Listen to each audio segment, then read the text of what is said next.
That is now 41 runs in 4 games from the Mariners.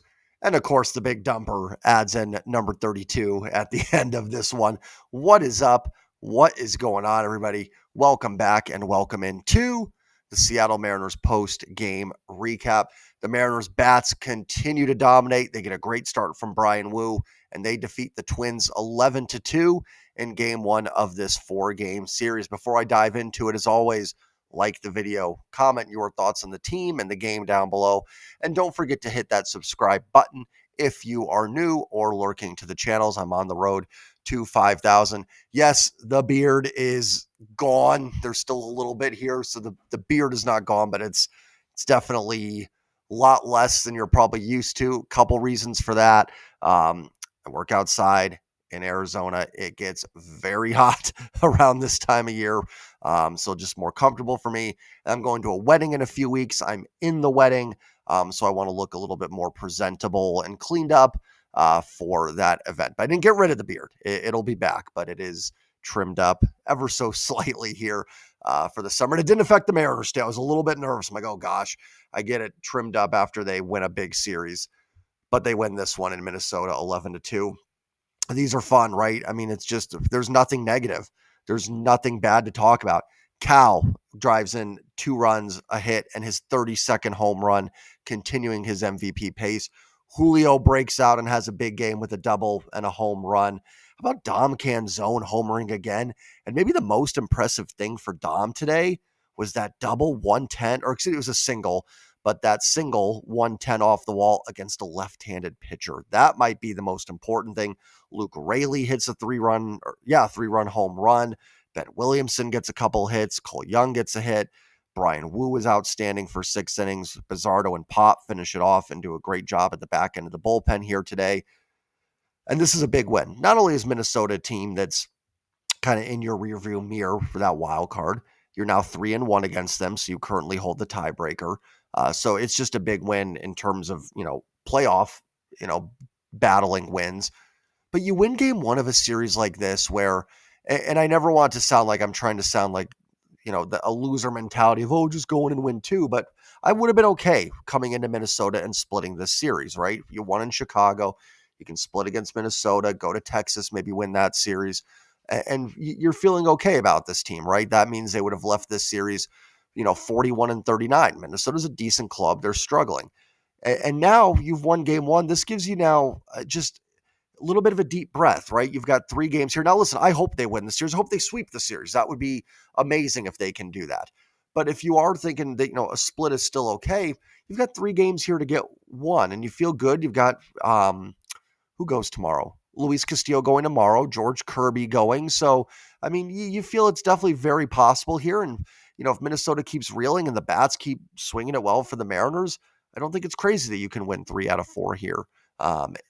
In Minnesota. So good to see. And after going to Chicago, obviously with the wind blowing out and everything, we knew, a little bit of like, okay, they scored a lot of runs, but was it them or was it the conditions and everything? Good to see them put up the 11 runs here in Minnesota, which is much more of a pitcher's park than Wrigley Field is. Also, and I know Minnesota's not a long travel from Chicago, but coming off that series, where these guys have got to be tired, right? After playing 3 games in that heat, to come out and still mash and win this baseball game today is also huge. They could have easily lost this one, and we could have just chalked it up as, hey, they were tired, after coming back from Chicago. Minnesota didn't have to travel. They were home the whole time. So, of course, they won game 1, right? It would have been easy to kind of throw this one away, but the Mariners managed to keep the offense rolling and pull it out. Coming into today, the Mariners offense was 5th in baseball in WRC plus. And, we are 4 games away from the halfway point of this season. I mean, I think it's fair to say this is a good offense, right? Like, and I want to be clear, like, I've had frustrations with it. I know people have that, never saying that isn't valid.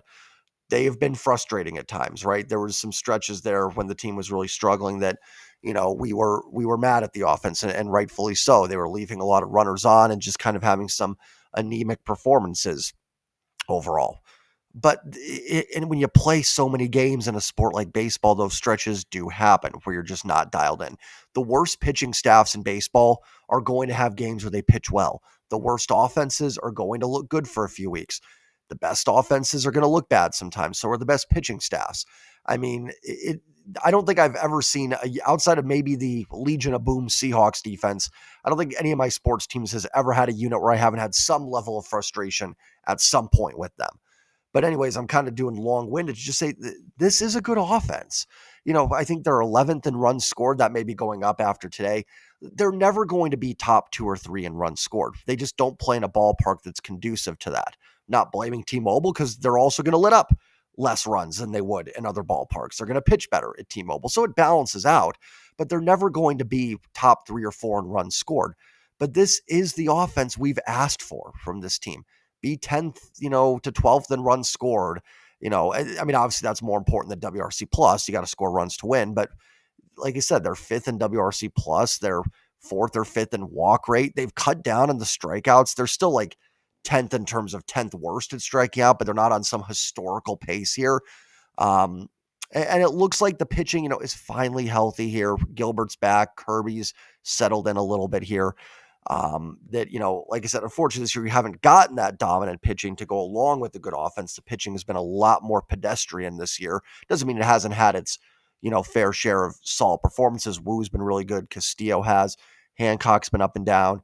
Kirby looks like he's settling back in, but has been up and down. You had the pebble starts and stuff like that hurt a little bit. But if the pitching can get going, which I think we all believe it can, I do think the offense is good. Will it be streaky? Yes. It's a very home run heavy lineup, and if the ball's not going out of the ballpark, it's not going to be, like the Royals last year. Remember playing them? It was just slap hit singles all over the place and drove you nuts. That's never going to be this team. So they are going to, I think, be susceptible to those stretches where you go, oh gosh, this is tough to watch.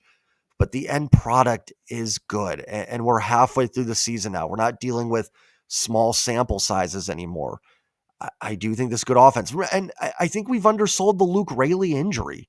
I mean, even myself, right? I want to be clear too. I'm never trying to when I say these things, this isn't like at you individually. This is me too. I do all these things as well. So, the offense, I've sat here and gotten mad at them as they've been good.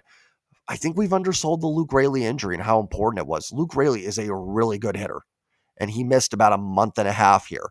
Um, Dom Canzone, is he for real? Is this legitimate? I don't know, but he looks so much better. I mean, if you've got Dom Canzone, I don't expect him to put up a 1,000 OPS, but if you're getting a solid Dom Canzone, Luke Raley back, Solano starts hitting like he has in his career, just all the more, firepower that this offense has. We still haven't really gotten the Julio hot streak. He hasn't gotten off to as poor of a start as we've possibly seen. He's been okay, but he really hasn't gotten going. Maybe tonight was a start of that. You've got Cal Raleigh putting up historical numbers on offense. JP's been really good. Polanco's cooled off, but he's still fine. Randy's solid. It'd be nice to get Dylan Moore back going a little bit. I don't need to rattle off everything with this team, as I literally just rattle off everything. But yeah, listen, like I said, it's not a small sample anymore. This is now, we're halfway through a season with what's been a good offense. So let's get into the box score here today. If I can scroll through it. Bryan Woo, 6 innings, 6 hits, 2 runs, 2 earned, 1 walk, 9 strikeouts, ties a career high in strikeouts. Woo was phenomenal. Gets his 7th win. ERA is at 3.12. 91 pitches for Woo today, 61 for strikes. Maybe a little trouble kind of early on finding the zone at times. Thought the ump had a bad call on his at-bat to Trevor Larnach, where I thought he had him struck out. That added a few pitches to his total. He did kind of get that back with some quick innings. He missed an immaculate inning in the 4th by 1 pitch. I love the Mariners broadcast. I think Goldsmith is one of the best. I like Angie. I like Ryan Roland Smith. I like Dave Valley. For the record, I think Dave Valley is my favorite of the not play color commentators. I think he's the best at kind of knowing when to pause and when to talk and tell a story. But anyways, my point was going to be, and I love the Mariners broadcast, but they spent that whole inning talking about Harrison Bader's stupid bat that he uses in the on deck circle. I get it's kitschy. The Mariners are up 6-0. I get it. But like I'm sitting there, I didn't even know Bryan Woo was that close to an immaculate inning. And I get it kind of happened in the middle of the inning, so it wasn't like he was one pitch away from it. But then we get back and it's like, oh yeah, Bryan Woo just missed an immaculate inning. For the people that don't know what immaculate inning is, it's 3 strikeouts on 9 pitches in an inning. It's happened once in team history. Felix did it in 2008 against the Marlins. So it was just kind of like, really, we're talking. I mean, I get making a point about it, but we spent like 5 minutes on this stupid bat because it had water in it. So, anyways, just it happens. I still love the Mariners broadcast. If Goldie wants to come on the show, he is more than welcome to. But I was like, come on, guys, stop talking about this stupid bat. Anyways, and here I am. I've spent 5 minutes talking about this stupid bat. Bryan Woo ties a career high with 9 strikeouts. Really, to me, has been the best pitcher on this staff this year. Has gone 6 innings in every single start. He did have a couple starts there, Arizona, Baltimore, where couldn't really finish it off, but it happens. He's bounced back and been really solid. Another strong outing from Bizzardo with the shutout inning and a strikeout. And then Zach Pop finishes it off with 2 innings, 1 hit, and a strikeout. Munoz has got to pitch eventually. I will say that. Like, I'm all for days off, and I love that Munoz is going to be well rested here, but he's pitched like once in 2 weeks. Dan, you got to work him in, because this is the one criticism today. I am a little bit nervous of a 3-2 game coming up. Munoz hasn't pitched in a couple weeks, or once in a couple weeks, and he's a little rusty, and you don't have a lot of margin for error at certain times. Now, listen, I get the other side too. Dan would probably sit there and go, if I throw Munoz in this game, let's say he's rusty and walks a couple guys and throws 25 pitches or so, then I've got to take him out. He may be down tomorrow. What I would do in situations like that, this is Jay as a manager, and I know it's tough because this isn't a video game. You're dealing with real human beings. I would send Munoz out there for the 9th today with a 20 pitch limit. He throws 20 pitches. If that's 1 out and there's first and second with 1 out, then I go to whoever, Legumina. Well, Legumina probably wasn't available today, but whoever, Trent, I don't know. So I'm saying this, don't have a lot of guys available behind him, but you know what I mean, right? That way he's still good to go for tomorrow, get some work in, and he gets any rust off in that outing. And then as I'm coming out to the mound and Munoz says, Matt, he's being taken out, I tell him the reason. Like, we want to get you some work. You haven't pitched in a while. I don't want you throwing too many pitches because we're going to need you in a close game. You're our most valuable reliever. So that's how I would do it. I just think it's been too many days off. I mean, we're going to talk about how well rested Munoz is, because he hasn't pitched in 5 months here. Now, listen, I have no problem with the Mariners winning games by double digits where they don't need Munoz. It's a beautiful thing. So it's a very minor complaint, but I think it might be a case where Dan just kind of learning the ropes a little bit. But I do think we should have seen Munoz a couple times here. And I thought tonight would have been a good night to get him an inning. But the good news is Vargas, Spire, Brash, Munoz, all good to go for tomorrow. Kind of wild that Bailey Ober went 7 innings in the start. What a weird start for Ober, by the way. Look at this line score. 7 innings, 7 hits, 7 runs, 7 earned runs, 7 strikeouts. No walks, gave up 3 home runs. That might be one of the weirdest starts I've seen. I actually thought Ober threw the ball pretty well. It just goes to show what the long ball can do to you. You give up home runs, it will hurt you pretty substantially. Yeah, just a weird start. I didn't think Ober threw the ball poorly at all today. I really didn't. I mean, you can't say he was good. He gave up 7 runs, and it's just wild that he was able to go 7 innings for the Twins. Funny enough, the Twins don't walk a batter, strike out 10, but give up 12 hits and 11 runs. Just kind of a wild pitching line there for Minnesota. Hey, Mariners 3 for 5 with runners in scoring position. They've seemed to kind of figure it out a little bit, and we've talked about that before too. Again, I've been frustrated with the offense, but one of their bugaboos has been they haven't hit with runners on, and usually, if you're hitting in every other scenario, not hitting with runners on, that should sort of even out as the year goes along. So let's look at the box score here. JP was 0 for 4, did have the sac fly that got the run started. Mariners looked a little lethargic for the first 2 innings. JP got the ball rolling in the 3rd inning with that sac fly. So even on a day where JP doesn't really contribute much, still finds a way to get a run home. Nice day for Julio, 2 for 5, 4 RBIs, 2-run home run. Really got the ball rolling with the offense. And then it was really good to see him get those last 2 runs in the 9th inning. Not only did it give Cal a chance to bat and homer, but just good to see from Julio, right? Like, a couple solid hits. He's been hitting the ball pretty hard just on the ground. So it's good to see him pull the homer um, and then put the double into the gap as well. And both extra base hits hit with some authority too. Julio's 11th home run and 11th double. So real nice game for Julio. Cal Raleigh, I mean, again, out of words, 2 for 5, 2 RBIs, broken bat single, and then the 2-run home run, his 32nd of the year. I mean, we need to start having conversation. I mean, we've had the conversations, but about records, right? About the AL home run record. Like, these are on the table. We are 4 games away from the halfway point. Cal hits one more before then. I mean, the guy's on pace for 66 home runs. Do I think someone that's catching a lot could slow down? Yes. Like, I do think it's very possible that as we get into August, September, Cal catching a lot, that might be closer to like 45 to 50 at the end of the year. It's not taking away from Cal, just being honest about it. It's tough when you're behind the dish so much, but man, like I said, I'm just out of words. Cal is just enjoy it. I mean, it's almost just very superhero-ish, to watch. It's especially in today's day and age when we're out of the steroid era of the home runs, and you just don't. I mean, 32 is a ton for a season. If you hit 32 home runs in a season, you raked with the long ball. Cal's got 32 before the halfway point. I mean, it's just incredible, and it's almost like you don't expect him to homer because he's been hitting so many home runs. Just incredible. Polanco was 0 for 5. Randy quietly 2 for 4. I actually don't remember either one of those hits, to be perfectly honest, but it's kind of what Randy does, like the quietest 130 WRC plus that is humanly possible. Luke Raley 1 for 2 with the 3-run home run. Welcome back, Luke.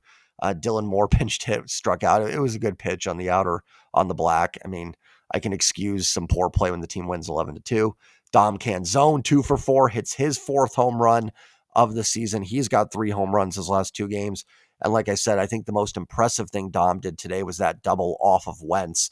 Not only did he get a hit on a double, it was a pretty good pitch in her half, and it was hit 110. And I think I said double. It was a single. It should have been a double. It was smacked hard. It was just hit too hard to be a double. But man, I've been impressed with Dom. Ben Williamson, 2 for 4. Cole Young, 1 for 4. The bottom of the order got that rally started in the 3rd inning. Williamson with the hit, Cole Young with the infield hit, and then the error got the ball rolling. Williamson and Cole Young have been just kind of good enough that they're not black holes at the bottom, and they're able to turn the lineup over to JP, Cal, even Julio. Like, Julio hasn't been atrocious. We just want to see him be a little bit better. Polanco, Randy, Raley. So when those guys are getting on, you're turning it over to the best part of your lineup there, which is just, chef's kiss kind of situations here. So nice games from them as well. So yeah, great win for the Mariners, 40-37. They actually gain a half game on Houston. They're in that run again where, like, no matter what, if the Mariners lose, Houston loses. If the Mariners win, Houston wins. Remember last year when they just could not gain any ground, or 2 years ago? I don't remember when it was. I mean, I guess technically both years because Houston won the division both years, but where they just could not gain a single bit of ground on the Astros no matter what. It's felt like that a little bit. I haven't even talked about the AL West. I think the Mariners are 4.5 back. They might be 5. I'm not positive. And now they should be a full game up on the final wild card spot. Bottom line, keep winning. Good things will happen. Great start to this road trip, 3-1, a tough road trip. And I mean, I said coming in 5-5 would be acceptable. Now listen, they're 3-1, so I don't want them to go. What would that be? They have 6 more, 2-4. Like that would stink. But they've put themselves in a position here where they're in good shape to, no matter what, be coming home with a successful road trip, no matter which way you want to look at it. So hopefully Castillo's on his game tomorrow and the Mariners can secure that split. Then you kind of go the last 2. Hey, just find a way to win one of these and you feel pretty good. So offense dialed in. Pitching seems to be improving too. Like I said, kind of throw that Cubs series away with the heat and everything there. So hopefully this is the start of it, and Mariners starting to be a little fun again. Starting to be a little fun. I'm starting to look forward to the games again. It was a few weeks, even a month stretch there where it was kind of like, oh yeah, let's turn on the game here and see what happens. Now I'm kind of like, okay, Mariners game, 4:40. Let's go. Let's go. So fun, enjoying it. Have a great rest of your evening, everybody. Like, comment, subscribe, and as always, go Mariners. Peace.